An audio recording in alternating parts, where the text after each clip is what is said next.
Welcome back to the Allen Park Public Library. I'm Mad Dan. We are continuing the Oceans of Possibility series, and today we're going to be discussing how whales stay warm in the cold ocean. Like us, whales are warm-blooded mammals, which means that they generate their own heat. The ocean is very, very cold. The salt water doesn't freeze the same way that fresh water does, but that just means that it has a lower freezing point, not that it's not still ice cold. Whales have developed a fat like blubber to insulate themselves. I'm going to use shortening as a fat to demonstrate the blubber that whales have developed. I'm going to use these infrared thermometers in order to see what effect it has on my hand in this ice water. I am using these thermometers to show what my starting temperature on my hand is. This one, which is a medical grade, which is going to be more accurate for my body, shows 97. Now, I don't want to use this for the water because since it's temperature, it's just low. Now, this residential scanner is not going to be accurate for my temperature, but it'll be better on the ice. So it shows my hand at 90 degrees and the ice water at 32, which is what ice water should be. Now, I'm going to be keeping my hand in this cold water for enough time to change things. Please do not do this at home without a parent around to watch. The cold water shouldn't hurt too much, but you definitely don't want to risk extreme temperatures on your skin. I'm going to put my hand in the cold water, let it just kind of sit in there and lower down to whatever temperature it goes down to. As a warm-blooded person, my heart is constantly putting warm blood back into my hand, but it's my extremities, it should get colder faster and stay colder longer.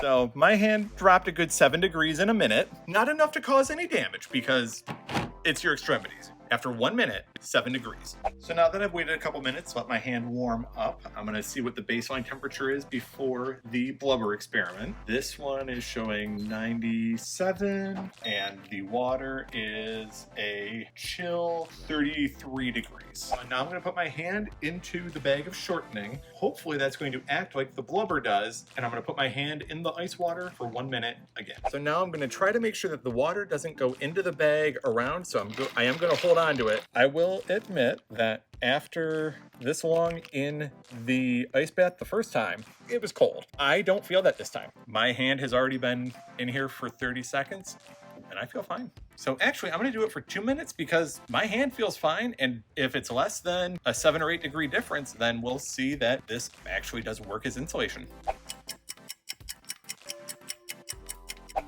Now I have taken my hand out of the water and I'm gonna see what the surface temperature is. The surface temperature of the bag is under 60 degrees. So now I'm gonna take my hand out of the bag.